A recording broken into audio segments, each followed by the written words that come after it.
Hey Radical fans, today's Radical Rundown is a really cool topic, adjusting off the pesky corner pin. So me being left-handed, it's the 7 pin. For everybody else in the world that's not left-handed, it's the 10 pin. And you know what, it tells you a lot on how you leave it up, how often you're leaving them, and what your adjustments need to be. So there are a couple of types of corner pins. Let's talk about the ring 10 or the ring 7.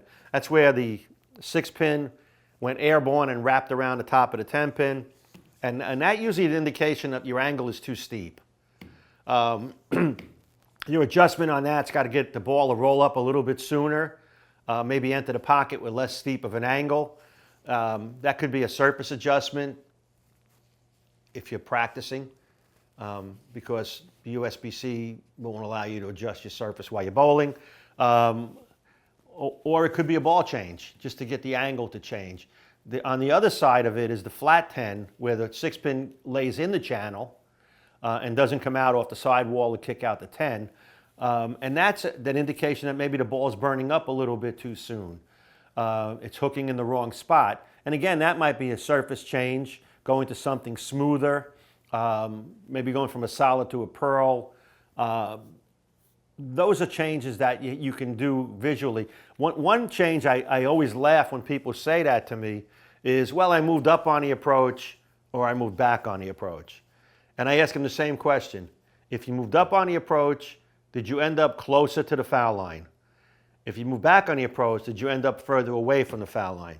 And many times they say no. Now, what they might have meant to say was, I moved closer to the foul line and slowed me down, and therefore my ball motion was different. That's a little different.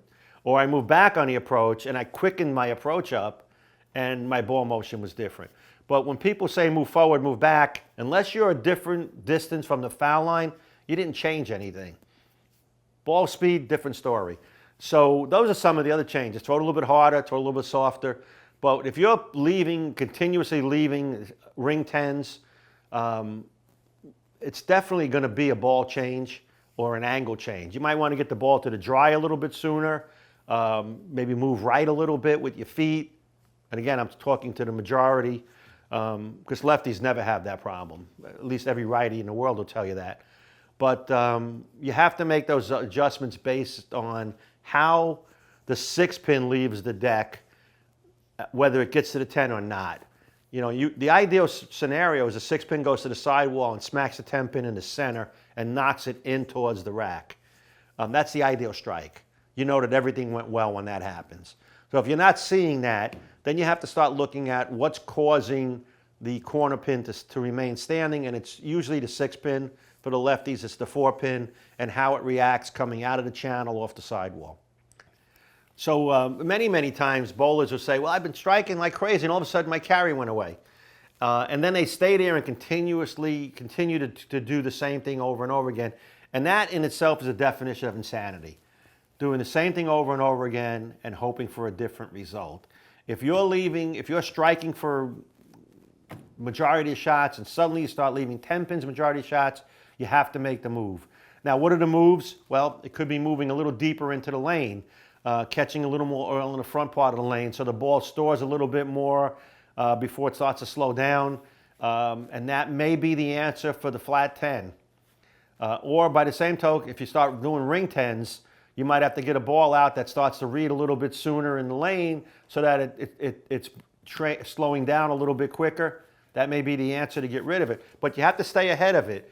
And of course, the most important thing is, did you really make a good shot? You know, nowadays bowlers feel if they got it off their hand in the direction of the head pin, it should strike. And that's not the case. You know when you threw it good, you know when you threw it bad. And that's the difference in itself. The worst thing to do is make an adjustment off a bad shot. If you're leaving 10 pins because you're not throwing it good, it's really not going to be corrected that day. You know, unless you get your swing back and get your release down, you're probably going to have that problem the rest of the day. But if you're throwing it good and you can honestly feel you made the right execution, then the moves are predictable. The worst thing to do is to make a move off an unpredictable shot. That's today's Radical Rundown. Leave some comments below, and we'll get back to you guys soon.